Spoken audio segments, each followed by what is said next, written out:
আমার পকেটে 10টা টাকা নেই, একটা রুটি খামু। আমি 10টা, আমার কাছে টাকা নেই যে আমি একবেলা ভাত খাবো ভাই। এই ঋণের লিগা আমার পোলাপান গেছে গা, আমার বউ গেছে গা, আমার ভিতরে ভাই যন্ত্রণা রে ভাই, আমার ভিতরে যন্ত্রণা।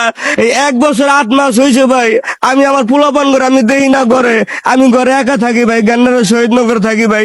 এই অটো গাড়ি চালায় ভাই প্রায় 2.5 লাখ টাকা ঋণ কইরা আমার বউ আমার একা থুয়া গেছে গা, বুঝছেন, 2টা পোলাপান লইয়া গেছে গা।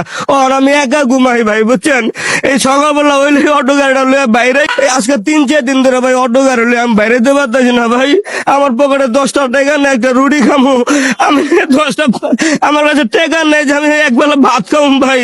এই অটো গাড়িটা লইয়া বাইরে এলেই আমি দুপুরবেলা ভাত খেতে পারি, রাইতে ভাত খেতে পারি ভাই। আজকে 3 দিন ধরে আমি ভাতে খেতে পারতেছি না। এই বাড়ি এলি 4 টাকা, এই কিস্তি ম্যাডাম সারা হেঁটে লিগা আমি কই কি ভাই, আমি অটো গাড়ি তো চালাইতে পারি না, আপনার ঘরে কেমনে দিম ভাই, কেমনে দিম, এটা আমার দেয় বিষয় কি। তাই মনে করেন আমি চাই এই অটো গাড়িটা চলুক, শান্তি মতন চলুক, আপনারা এই ব্যবস্থা করে দেন ভাই, ঠিক আছে, এই ব্যবস্থা করে দেন।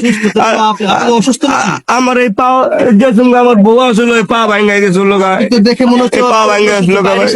না ভাই, আমি পায়ের গাড়ি আমি চালাইতে পারি না ভাই, পায়ের গাড়ি আমি চালাইতে পারি না। আমি অটো চালাইয়া মানুষের টাকা পয়সা দিতে চাই।